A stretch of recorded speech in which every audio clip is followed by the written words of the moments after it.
അസ്സലാമു അലൈക്കും വറഹ്മത്തുള്ളാഹി വബറകാതുഹു. Hi everyone. പ്രിയമുള്ളവരെ, നമ്മൾ നമ്മുടെ ക്ലാസ്സിൻ്റെ 33-ാമത്തെ അധ്യായത്തിലേക്ക് പ്രവേശിക്കുകയാണ്.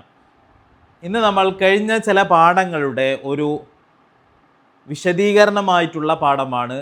നമുക്ക് സ്കൂൾ കോളേജ് തലങ്ങളിലൊക്കെ പഠിക്കുന്ന വിദ്യാർത്ഥിനികൾക്ക്, അതുപോലെ തന്നെ മറ്റു ഉന്നത തലങ്ങളിലൊക്കെ ഗ്രാമറുമായി ബന്ധപ്പെടുന്നവർക്ക് നമ്മൾ കഴിഞ്ഞ ഏതാനും ചില ക്ലാസ്സുകളിലൂടെ പഠിച്ച പാഠങ്ങൾ ഗ്രാമറിൻ്റെ ഭാഗങ്ങളിൽ അത് ഏതായിട്ടാണ് വരുന്നത് എന്ന് പരിചയപ്പെടുത്തുന്ന രീതിയിലുള്ള ഒരു ക്ലാസ്സാണ്. ഇപ്പോൾ കഴിഞ്ഞ ക്ലാസ്സുകളിൽ നമ്മൾ പഠിച്ചു അവർ വരുന്നു, വരുന്നുണ്ട്, വരാറുണ്ട് എന്നതിനൊക്കെ പറയാൻ എങ്ങനെയാണ് എന്ന് പഠിച്ചു. അതിന് പറയേണ്ടത് ഫസ്റ്റ് സബ്ജക്റ്റ് കൊടുക്കുക, അതിനുശേഷം വെർബ് മാത്രം കൊടുത്താൽ മതി. അതിലെ സബ്ജക്റ്റ് ബഹുവചനമായിരിക്കണം, അല്ലെങ്കിൽ ഐ എന്നതും യു എന്നതുമായിരിക്കണം എന്നത് മാത്രമാണ് അതിൻ്റെ നിബന്ധന. അപ്പോൾ ഉദാഹരണത്തിന് ദേ സ്റ്റഡി, അവർ പഠിക്കുന്നു, പഠിക്കുന്നുണ്ട്, പഠിക്കാറുണ്ട്. ഇത് നമുക്കറിയാം.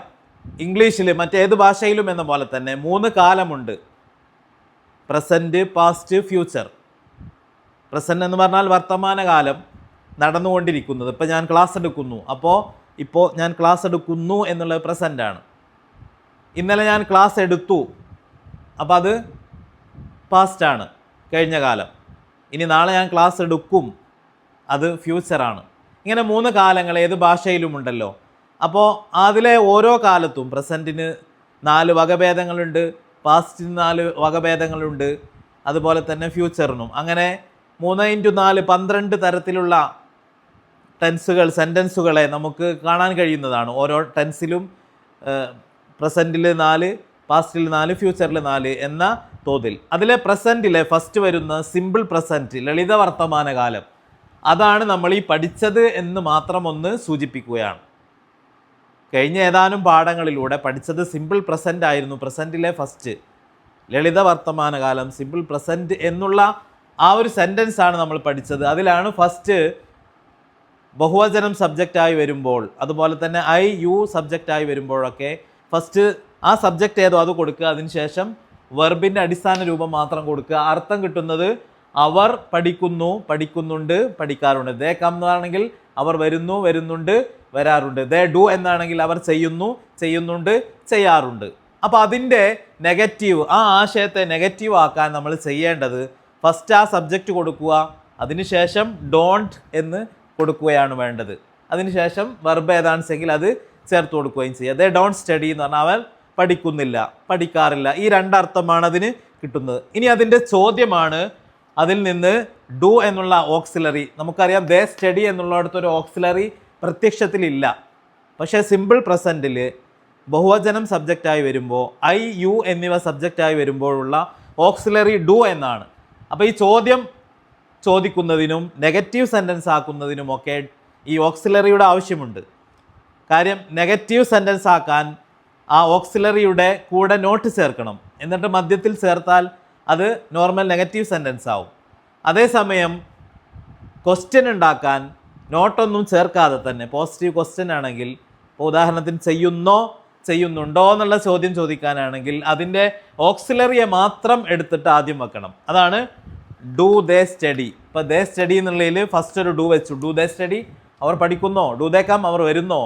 Do they do their homework, അവർ അവരുടെ ഹോംവർക്ക് ചെയ്യുന്നോ, ചെയ്യുന്നുണ്ടോ, ചെയ്യാറുണ്ടോ എന്നിങ്ങനെയുള്ള അർത്ഥം കിട്ടും. ഡു ഐ സ്റ്റഡി വെൽ, ഞാൻ നിന്നെ, do I study, do I teach you well, ഞാൻ നിന്നെ നന്നായി പഠിപ്പിക്കുന്നു. ഡു ഐ സ്റ്റഡി വെൽ, ഞാൻ നന്നായി പഠിക്കുന്നു. അപ്പോൾ ചോദ്യമാവുമ്പോൾ ഫസ്റ്റ് ഡു എന്നുള്ള ഓക്സിലറി വെക്കണം, അതിനുശേഷം സബ്ജക്റ്റ് വെക്കണം, അതിനുശേഷം വെർബ് വെക്കണം. ഇത് സിമ്പിൾ പ്രസൻറ്റിൻ്റെ ക്വസ്റ്റ്യൻ ആണ് എന്ന് നമ്മൾ മനസ്സിലാക്കുക.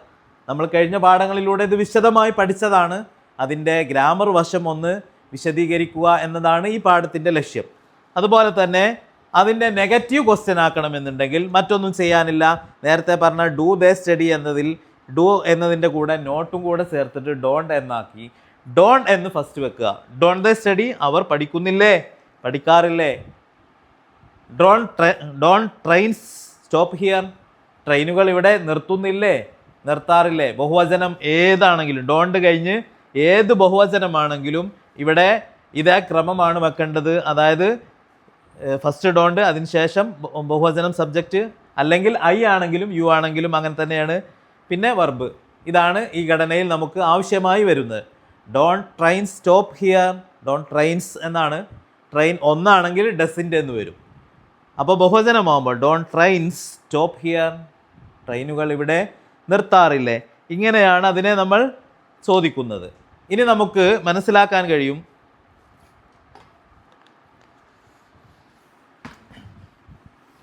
ഇതിൽ തന്നെ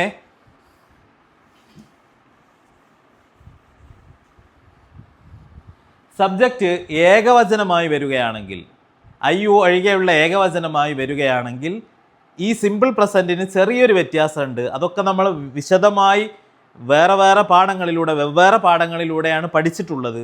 എന്നിരുന്നാലും ഇതിൻ്റെ സിമ്പിൾ പ്രസൻ്റ് ആണ് എന്ന് മനസ്സിലാക്കിക്കൊണ്ടൊന്ന് വ്യക്തമാക്കാൻ വേണ്ടിയാണ് ഈ പാഠത്തിലൂടെ ഞാൻ ഇങ്ങനെ ഒന്ന് വിശദീകരിക്കുന്നത്. അപ്പോൾ ഐ യു ഒഴികെയുള്ള ഏത് ഏകവചനം സബ്ജക്റ്റായി വന്നാലും നമ്മൾ ചേർക്കേണ്ടത് അതിൻ്റെ വാക്യഘടന എന്ന് പറയുന്നത് ഫസ്റ്റ് സബ്ജക്റ്റ്, ഉദാഹരണത്തിന് ഹി, അതിനുശേഷം വെർബ് ഹി സേ, അതിനുശേഷം ഒരു എസ് ചേർക്കുക, ഹി സേയ്സ്. അവൻ പറയുന്നു, പറയുന്നുണ്ട്, പറയാറുണ്ട്. ഇതും ലളിത വർത്തമാനകാലം തന്നെയാണ്. സബ്ജക്റ്റിൻ്റെ വിഷയത്തിൽ മാത്രമാണ് ചെറിയ വ്യത്യാസം വരുന്നത്. ഉദാഹരണത്തിന് ഐ യു ഒഴികെയുള്ള ഏത് ഏകവചനം സബ്ജക്റ്റായി വന്നാലും യൂസുഫ് സ്റ്റാൻഡ്സ് ദർ, യൂസുഫ് അവിടെ നിൽക്കുന്നു, നിൽക്കുന്നുണ്ട്, നിൽക്കാറുണ്ട്. Mustafa stands there. Ansaf comes from Bangalore, Ansaf ബാംഗ്ലൂരിൽ നിന്ന് വരുന്നു, വരുന്നുണ്ട്, വരാറുണ്ട്. സലീൽ കംസ് ഫ്രം ആഫ്രിക്ക, സലീൽ ആഫ്രിക്കയിൽ നിന്ന് വരുന്നു, വരുന്നുണ്ട്, വരാറുണ്ട്. അപ്പോൾ ഇവിടെ ഫസ്റ്റ് ഏത് സബ്ജക്റ്റ് ഏകവചനം സബ്ജക്റ്റ് ആണെങ്കിലും ഐ യു ഒഴികെയുള്ളതായിരിക്കണം. ഐ യു ഒഴികെയുള്ള ഏത് ഏകവചനം സബ്ജക്റ്റ് ആണെങ്കിലും ഫസ്റ്റ് നമ്മൾ എന്ത് ചെയ്തു, സബ്ജക്റ്റ് കൊടുത്തു. അതിനുശേഷം വെർബിൻ്റെ അടിസ്ഥാന രൂപം, അതിൻ്റെ കൂടെ ഒരു എസ്. കം എന്നാണെങ്കിൽ കംസ്, ഗോ എന്നാണെങ്കിൽ ഗോസ്, റൈറ്റ് എന്നാണെങ്കിൽ റൈറ്റ്സ്, സ്റ്റോപ്പ് എന്നാണെങ്കിൽ സ്റ്റോപ്സ്. ട്രെയിൻ നിർത്തുന്നു, ട്രെയിൻ ഏകവചനാണ്, അപ്പോൾ ട്രെയിൻ സ്റ്റോപ്സ് ഹിയർ, ട്രെയിൻ ഇവിടെ നിർത്തുന്നു, നിർത്താറുണ്ട് എന്നൊക്കെയുള്ള അർത്ഥം നമുക്കിവിടെ കിട്ടുന്നു. അതുപോലെ തന്നെ അപ്പോൾ അതിലൊരു എസ് ചേർത്തു. ഇനി നമ്മൾ അപ്പോൾ അവൻ പറയുന്നു എന്നാണ് ഇതിൻ്റെ അർത്ഥം.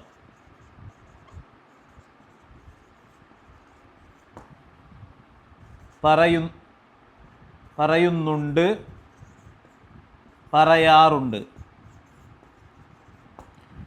ട്രെയിൻ സ്റ്റോപ്സ് ഹിയർ, ട്രെയിൻ നിർത്താറുണ്ട്, ട്രെയിൻ നിർത്തുന്നു, ട്രെയിൻ നിർത്തുന്നുണ്ട്. ഇങ്ങനെയൊക്കെ അർത്ഥം നമുക്കിവിടെ കിട്ടും. ദാറ്റ് ബേർഡ് ഫ്ലൈസ്, ആ പക്ഷി പറക്കുന്നു.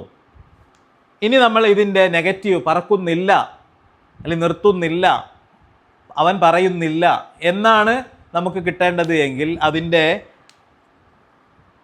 ക്രമം എന്ന് പറയുന്നത് ഫസ്റ്റ് സബ്ജക്റ്റ് കൊടുക്കുക ഹി, അതിനുശേഷം ഡസിൻ എന്നാണ് കൊടുക്കേണ്ടത്. അപ്പം നടുവിൽ ഡസിൻറ്റ് കൊടുക്കുക, പിന്നെ വെർബിൻ്റെ ബേസിക് ഫോം മാത്രം പറഞ്ഞാൽ മതി.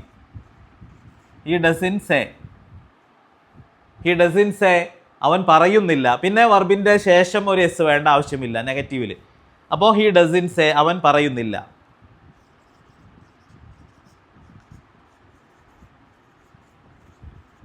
പറയാറില്ല എന്നും കിട്ടും.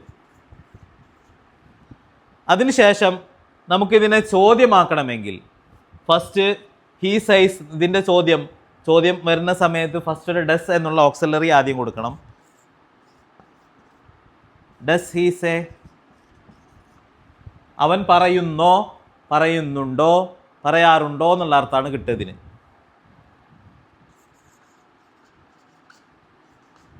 അവൻ പറയുന്നോ, പറയുന്നുണ്ടോ, പറയാറുണ്ടോ. ഈ അർത്ഥങ്ങളാണ് ഇതിന് കിട്ടുന്നത്. അതിനുശേഷം ഇതിൻ്റെ നെഗറ്റീവ്, ഉദാഹരണത്തിന് ട്രെയിൻ നിർത്തുന്നോ, നിർത്തുന്നുണ്ടോ, നിർത്താറുണ്ടോ എന്നാണെങ്കിൽ ഡസ് ട്രെയിൻ സ്റ്റോപ്പ് ഹിയർ, ഇവിടെ ട്രെയിൻ നിർത്തുന്നോ, ഇവിടെ ട്രെയിൻ നിർത്താറുണ്ടോ, നിർത്തുന്നുണ്ടോ. ഇതേ അർത്ഥം നമുക്ക് ഇതേ ചോദ്യത്തിന് കിട്ടും, ഡസ് ട്രെയിൻ സ്റ്റോപ്പ് ഹിയർ. അതിനുശേഷം നമുക്ക് നെഗറ്റീവ് ക്വസ്റ്റ്യൻ ആക്കണമെന്നുണ്ടെങ്കിൽ ഇതിലെ ഈ സംഗതിയുടെ ഡസിൻ്റെ മാത്രം ആദ്യം വെച്ചാൽ മതി. ബട്ട് ഡസിൻ ഹി സേ, അവൻ പറയുന്നില്ലേ, പറയാറില്ലേ എന്നർത്ഥം കിട്ടും. ഡസിൻ ട്രെയിൻ സ്റ്റോപ്പ്, ട്രെയിൻ നിർത്തുന്നില്ലേ, നിർത്താറില്ലേ. ആ പക്ഷി പറക്കുന്നില്ലേ, ഡസിൻ ദാറ്റ് ബേർഡ് ഫ്ലൈ. ഇതാണ് നമുക്ക് ഇതിൻ്റെ വാക്യഘടന എന്ന് പറയുന്നത്. ഉദാഹരണത്തിന് ഇവിടെ ഡസിൻ ഹീ സേ, അവൻ പറയുന്നില്ലേ, പറയാറില്ലേ. ഇത് നമ്മൾ വിശദമായി വെവ്വേറെ പാഠങ്ങളിലൂടെ പഠിച്ചിട്ടുണ്ട്. പക്ഷേ ഇത് സിമ്പിൾ പ്രസൻറ്റിൻ്റെ പോസിറ്റീവ് സെൻറ്റൻസ്, അതിൻ്റെ negative sentence, positive question, negative question, ഇതിങ്ങനെയാണ് വരിക. അതിൽ തന്നെ സിമ്പിൾ പ്രസൻറ്റിൽ 2 പാർട്ടായിട്ട് നമ്മൾ പഠിക്കാനുണ്ടായ കാരണം സബ്ജക്റ്റ് ഐ യു ഒഴികെയുള്ള ഏകവചനമാകുമ്പോൾ സബ്ജക്റ്റ് പ്ലസ് ആദ്യം ഫസ്റ്റ് സബ്ജക്റ്റ്, അതിനുശേഷം വെർബ്, അതിനുശേഷം ഒരു എസ് എന്നുള്ളതാണ് ക്രമം. അതേ സമയത്ത് ബഹുവചനം സബ്ജക്റ്റായി വരുമ്പോഴും ഐ എന്നതും യു എന്നതും സബ്ജക്റ്റായി വരുമ്പോഴും ഫസ്റ്റ് സബ്ജക്റ്റ് ദെൻ ഒരു വെർബ് മാത്രം കൊടുത്താൽ മതി. ഇങ്ങനെ 2 പാർട്ടായിട്ടാണ്. അപ്പോൾ ഇതിൻ്റെ ഓക്സിലറി വരുന്നത് എസ് ഉള്ള രൂപത്തിൽ ഓക്സിലറി വരുന്നത് ഡസ് എന്നായിരിക്കും. എസ് ഇല്ലാത്ത സെൻറ്റൻസുകളിൽ ഓക്സിലറി വരുന്നത് ഡു എന്നായിരിക്കും. പിന്നെ ഈ ഓക്സിലറിയെ മാത്രം ആദ്യം വെക്കുമ്പോൾ ചോദ്യമാകും, ഓക്സിലറി വിത്ത് നോട്ട് ആദ്യം വെക്കുമ്പോൾ അത് ചോദ്യവുമാകും നെഗറ്റീവുമാകും, അതായത് നെഗറ്റീവ് ക്വസ്റ്റ്യൻ ആകും എന്നർത്ഥം. അപ്പോൾ ഇത്രയും കാര്യങ്ങൾ വിശദമായി നമ്മൾ വെവ്വേറെ പാഠങ്ങളിലൂടെ വേർതിരിച്ച് മനസ്സിലാക്കിയിട്ടുണ്ട്. എന്നാൽ ഇതിൻ്റെ ഗ്രാമർ വശം ഇവിടെ ഈ പാഠത്തിലൂടെ ഒന്ന് വ്യക്തമാക്കി എന്ന് മാത്രം. ഇത് ആവശ്യമുള്ളവർക്ക് ഇതിനെ കൃത്യമായി മനസ്സിലാക്കി വേർതിരിച്ച് മനസ്സിലാക്കി വെക്കാൻ വേണ്ടിയാണ്. ഇതോടുകൂടെ ഈ പാഠം ഇവിടെ അവസാനിപ്പിക്കുകയാണ്.